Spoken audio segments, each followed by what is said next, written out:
Tudo bem com vocês? Hoje vou falar de um livro incrível, Criação, de Gore Vidal. Antes de iniciar sobre o livro, gostaria que vocês comentassem, dessem like e compartilhassem o vídeo. Eu li esse livro ano passado, já estava comigo há muito tempo e foi uma grata surpresa, porque eu encontrei dentro deste livro uma reflexão sobre o homem, principalmente sobre o sentido da vida, por que estamos aqui, porque a nossa existência aqui no planeta Terra, tem essa busca contínua de sabedoria. Por que passar por tudo isso? E aqui nós temos um personagem, o Ciro Espítama, isso tudo no século V a.C., um dos grandes séculos da história. Esse personagem vai encontrar grandes mestres que existiram tanto na história como na filosofia e na política. E esses encontros é o que tem de mais saboroso no livro. Aqui nós temos uma frase tentando resumir o livro, né? Uma visão apaixonante da história da humanidade antes de Cristo. Como que esses homens buscaram a sabedoria, como vivenciaram intensamente o processo dessa busca, dessa vivência concreta, de tentar responder quem nós somos. Esta edição é da Nova Fronteira, tradução do Newton Goldman, e é de 1984. Eu comprei essa edição aqui em 2019 em Marília. Nós temos também aqui um mapa para nos ajudar a percorrer com o Ciro Espítama os caminhos aí da Índia, da China antiga do século V. Então o livro começa em Atenas. O Ciro Espítama já é um idoso, ele está conversando com um parente dele chamado Demócrito sobre um discurso que eles estão ali na praça, na ágora, ouvindo. Esse discurso sobre a história das guerras médico-persas, as guerras entre gregos e persas, nada mais, nada menos feito por Heródoto, que escreveu então História. Olha que interessante. Já começa por aí, o grande Heródoto, o pai da história. Eu gostei muito desse livro, Criação, porque ele nos remete para outros livros, como este. O desejo de conhecer outras obras e outros grandes autores desse século V.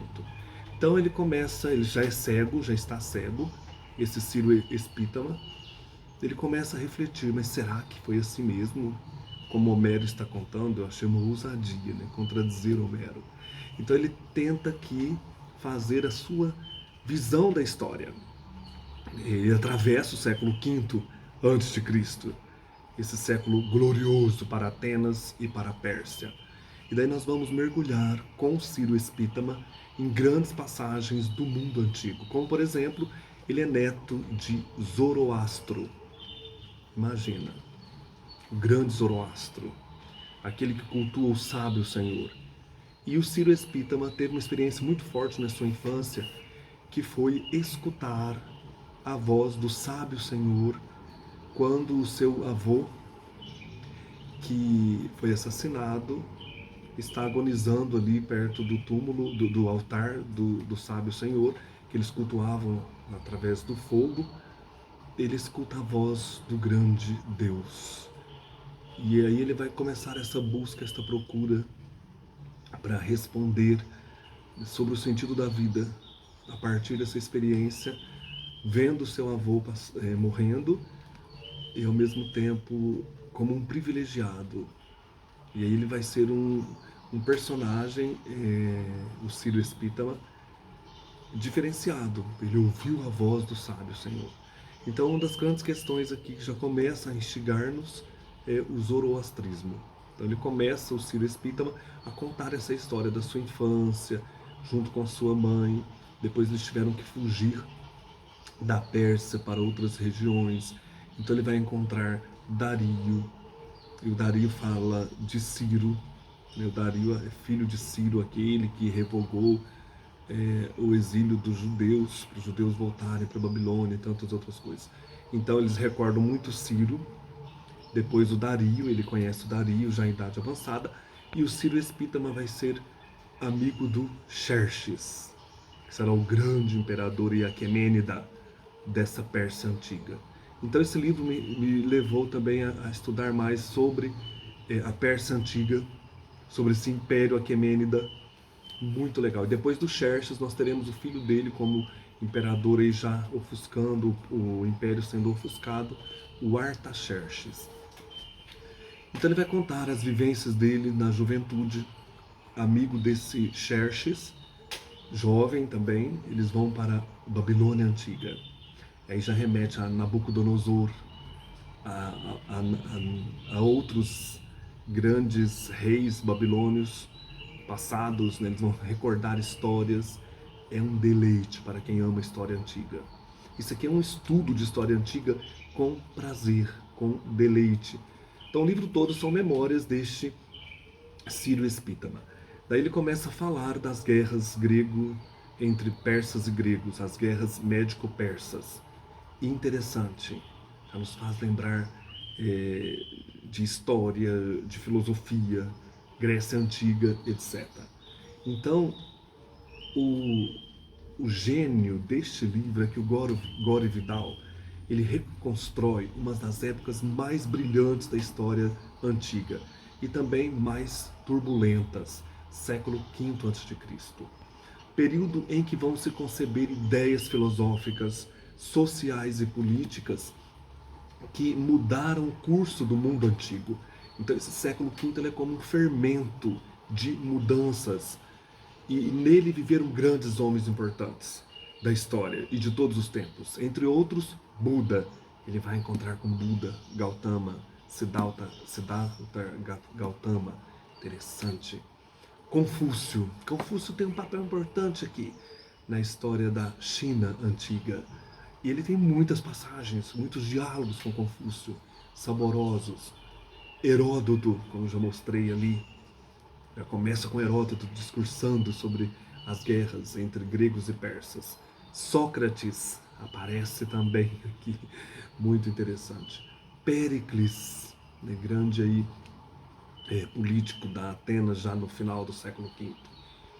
Esse personagem, então, Ciro Epístama, neto do grande Zoroastro, ele viaja como embaixador para além das fronteiras do reino da Pérsia. No caso aqui, essas viagens, ele vai relatando, descrevendo lugares, paisagens, o Himalaia, a Índia Antiga, a China, são viagens demoradas e é muito legal. E você começa a desbravar e querer conhecer também sobre esse mundo antigo que muitas vezes não é tão estudado nas escolas. E aí já remete para outras coisas interessantes, como por exemplo, quando ele começa a falar das culturas desse mundo antigo, da Índia. O que nos faz lembrar? Ele cita, né, essas histórias, essas epopeias, literatura indiana, Mahabharata. Leva também a nos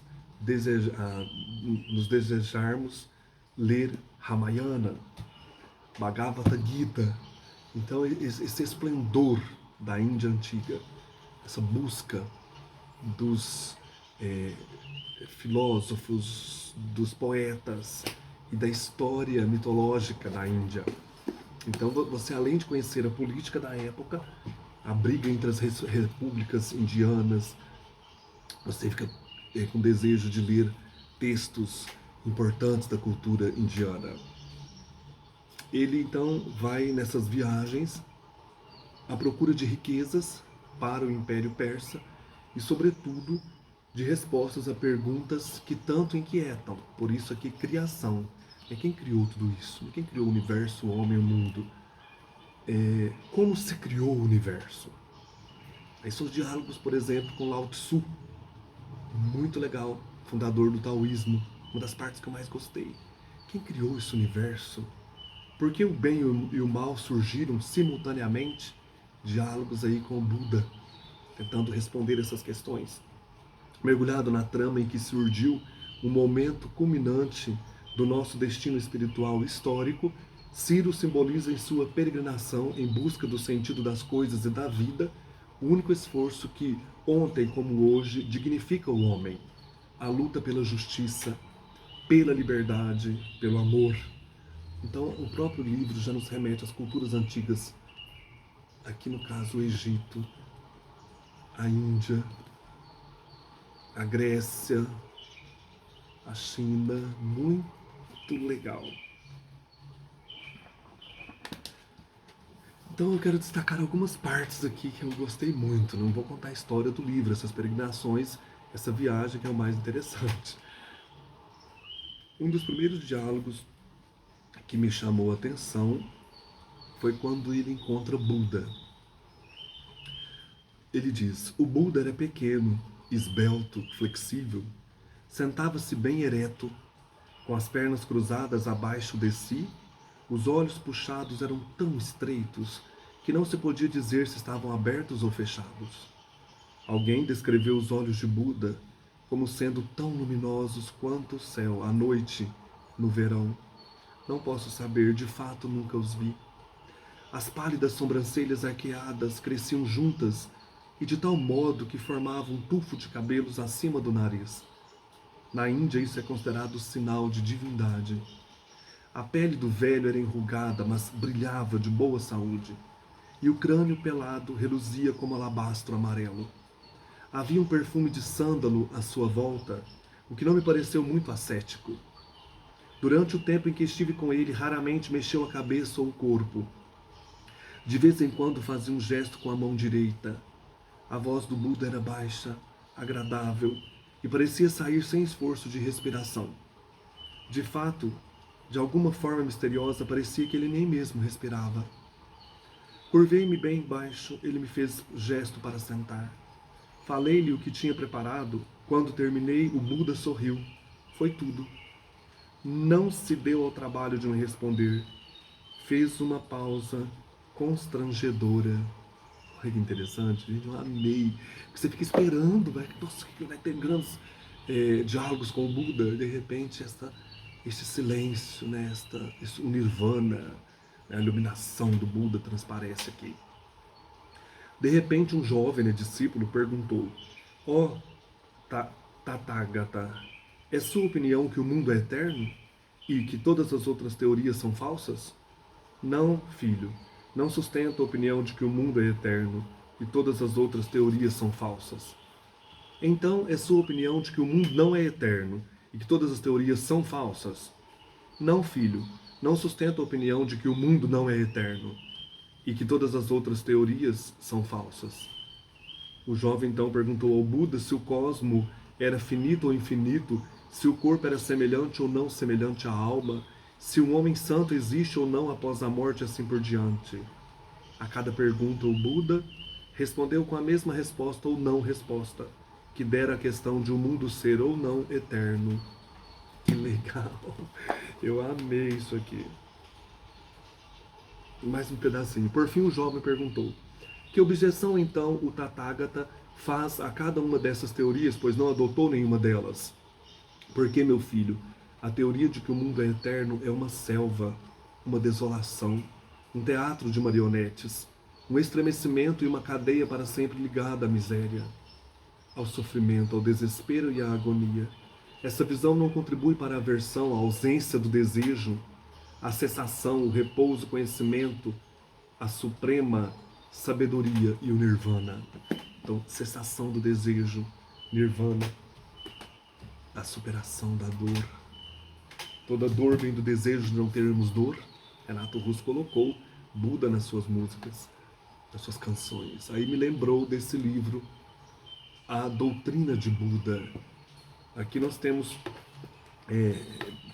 trechos, né, das falas de Buda sobre o homem, a vida, as verdades, etc., o mundo. Então esse livro ele lança o desejo de ler outros livros.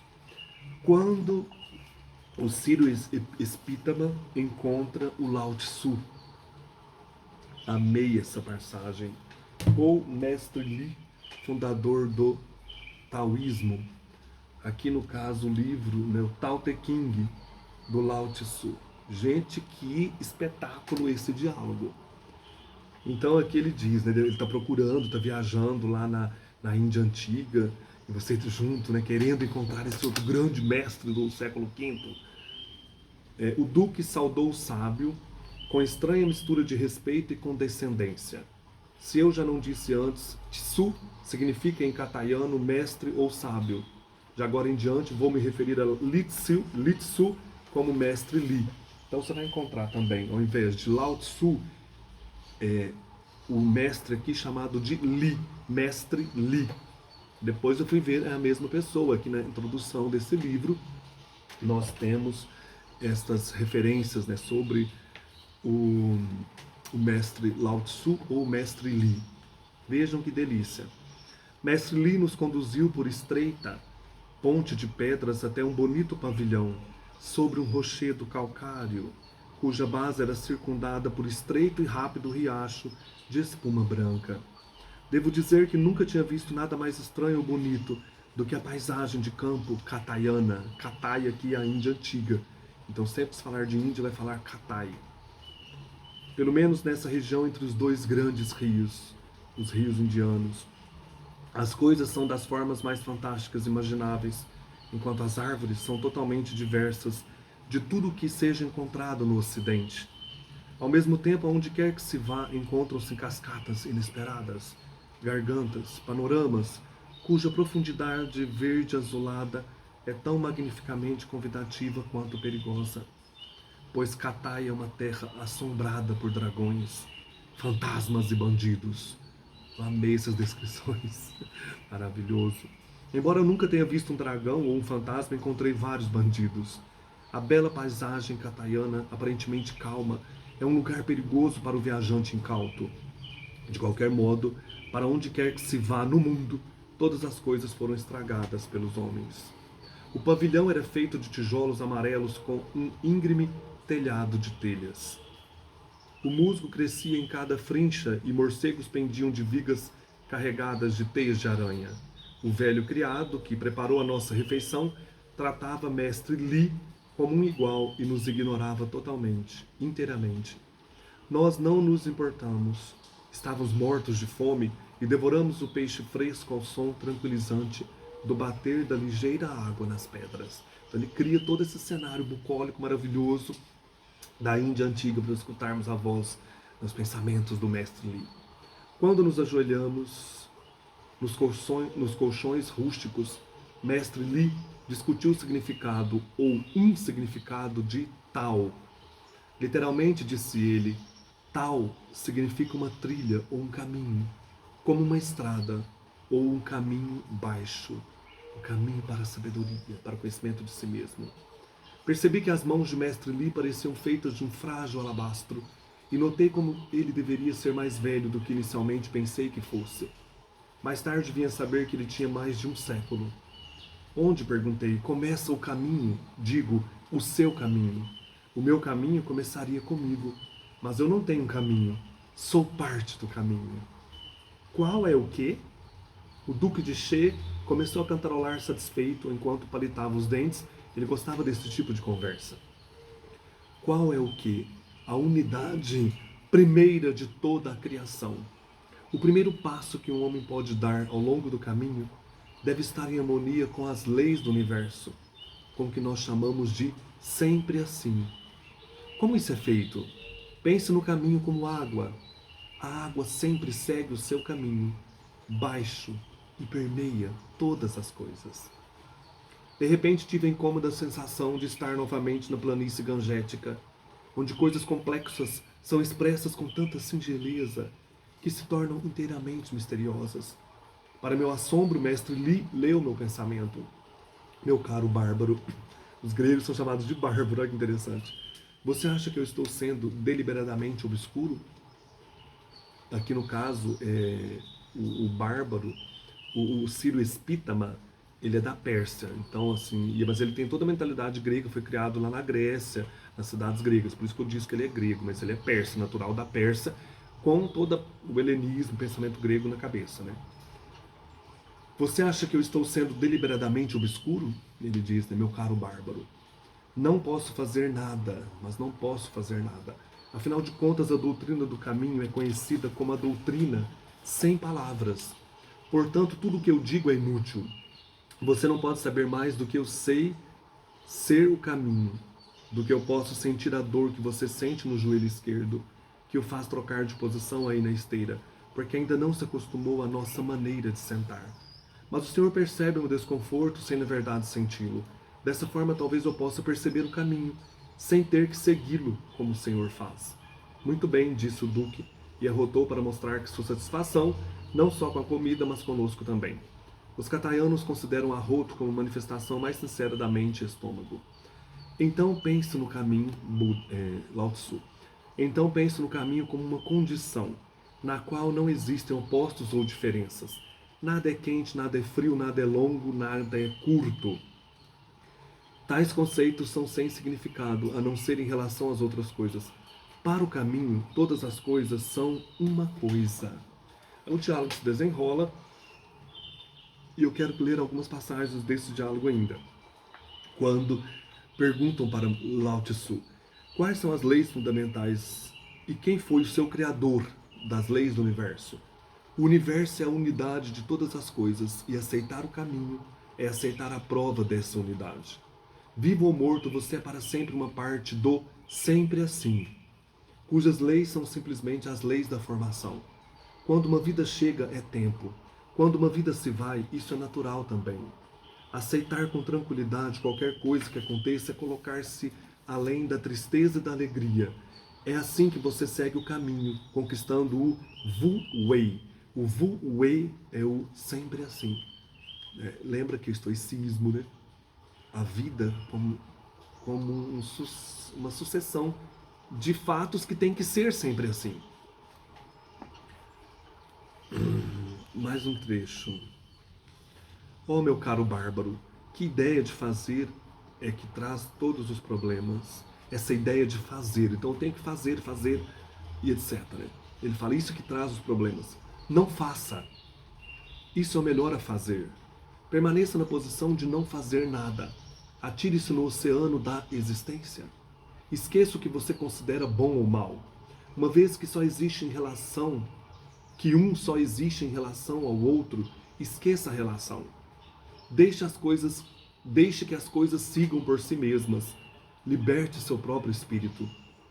Torne-se tão sereno quanto uma flor, como uma árvore, porque todas as coisas verdadeiras voltam às próprias raízes, sem perceber que o fazem. Essas coisas, aquela borboleta, aquela árvore, a que falta conhecimento, nunca abandonam seu estado de simplicidade original. Tornem-se elas conscientes como nós e perderão a naturalidade, perderão o caminho. Para um homem a perfeição só é possível no útero. Então ele é como a tora bruta antes do escultor moldá-lo, destruindo-a. Nesta vida, aquele que precisa dos outros está para sempre algemado. Aquele de quem os outros precisam é para sempre infeliz. Nossa, eu amei isso aqui, né? Não dá para seguir aqui o tempo, mas tem muita coisa interessante. Mais um trecho. Muitos seguidores do caminho concordam com o Senhor. Pessoalmente, acho um assunto de pouca importância. Afinal de contas, a natureza é cruel. Esse aqui é alguém falando para ele, né? As inundações nos afogam, a fome nos mata, a peste nos liquida, a natureza é indiferente. Deveria o homem ser diferente da natureza? Então ele fala, não fazer nada, deixar a existência correr por si. Daí perguntam para ele. Provavelmente não, disse Mestre Li alegremente. Estão perguntando, não pode haver felicidade? Ele diz, provavelmente não. Aí depois alguém fala, né? Tenho certeza de que deve existir uma forma certa de governar, disse eu, pois estamos bem familiarizados com todas as formas erradas. Sem dúvida, mas enfim, quem sabe? Ele se curvara como um junco a cada argumento. O que quis saber, já meio impaciente? Um homem pode saber. O que um homem pode saber na vida? A resposta veio rápida. Ele pode saber que ser um só com o caminho é ser como o céu e igualmente impenetrável. Ele pode saber que se possui o caminho. Embora seu corpo deixe de existir, ele não será destruído. O caminho é como um cálice que nunca está vazio, que nunca precisa ser enchido. Todas as complexidades são reduzidas à simplicidade. Todas as oposições são amalgamadas. Todos os contrastes são harmonizados. O caminho é calmo, como a própria eternidade. Somente se apegue à unidade. Mestre Li se calou, dissera tudo. Eu amei esse discurso, ainda mais que eu tinha perdido, na época, né, meu cachorro. E essa questão, né, da existência, do estar no mundo, né? De enfrentar as adversidades, de não revoltar. Outro encontro interessante, ou outros encontros interessantes, são com o Confúcio. E o Confúcio é bem prático. O Confúcio é bem do dia a dia, das leis de governar, dessas questões importantes aí da política. Então isso vai transparecer muito nas falas, né? Lembrando que o Confúcio deixou, né, esses analectos que são também, como o Buda, anotações dos discípulos. Então, assim, o Confúcio é bem prático no livro. Eu quero ler só um pedacinho aqui. Confúcio fosse meticulosamente correto na maneira de falar, embora ele fosse meticulosamente correto na maneira de falar, dava a impressão de absoluta franqueza.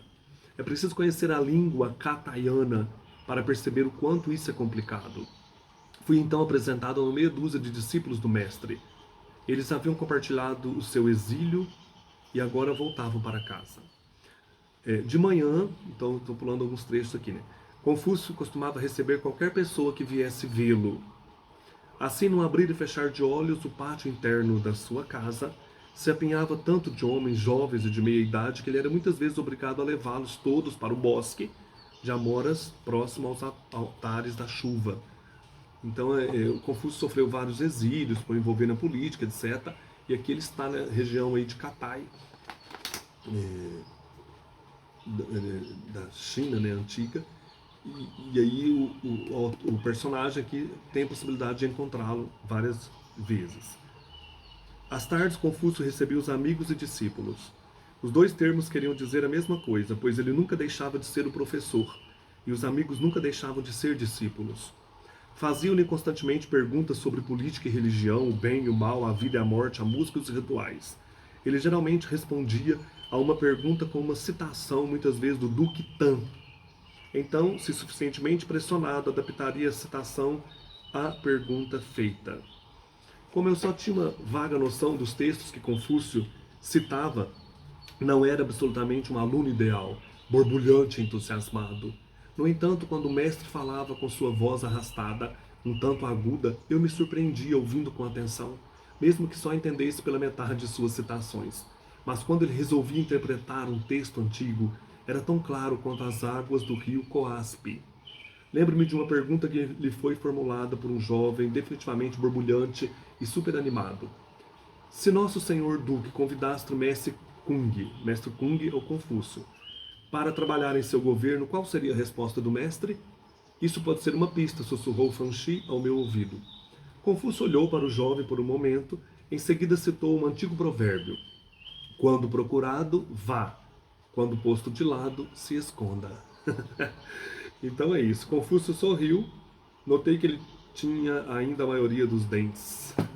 Então, do Confúcio aqui tem muitas coisas, mas eu quis mostrar isso aqui. O Confúcio voltado para o dia a dia, sem tantas questões metafísicas, mas um grande personagem histórico deste livro. Deixa eu pegar meu café, que hoje eu estou falando bastante. Então, esse livro foi importante para mim, porque ele me levou, me abriu para outras leituras. Eu quero mostrar quais. Primeiro, mitologia grega, que eu quero devorar aqui, do Robert Graves. São 2 volumes. Interessante. A mitologia grega é sempre essencial para a nossa vida de leitor. Homero, que também é citado no livro, das suas grandes epopeias, Ilíada e Odisseia. E também esse livro fascinante, Hinos Homéricos. Gente, isso aqui é um deleite bilíngue. E o Homero cantando os grandes deuses do mundo antigo. Também remonta à líria grega, a antologia de poesia arcaica, aqui tradução da Juliana Ragusa. Que delícia que é isso aqui. Você tem os grandes poetas da Pleiade grega. Depois também o próprio Heródoto, como eu já mostrei a história do Heródoto. Esse livro nos aguça também a estudar e ler a história da Guerra do Peloponeso, de Tucídides, que também é citado aqui. Delícia! Maravilhoso Tucídides. Nos remonta também a todo o pensamento do homem grego, a paideia, a formação do homem grego, do Werner Jäger, acho que esse mesmo pronuncia. Livraço para entender o homem grego, porque aqui na criação, o homem grego é sempre citado, né? A maneira de ser grega, fora os costumes e o pensamento na história da Índia e da China, que tem um destaque muito grande no livro. Então, como eu falei, Ramayana, Mahabharata, Ramayana, Bhagavad Gita, essa tríade da mitologia, da cultura indiana, delícia de texto. E por fim, os três assim mais são citados, que no caso aqui, Buda, a doutrina de Buda, entender o budismo, essa iluminação. O Lao Tzu, que delícia, Tao Te Ching, o caminho aí do uno, desse Tao, da unidade com o Criador.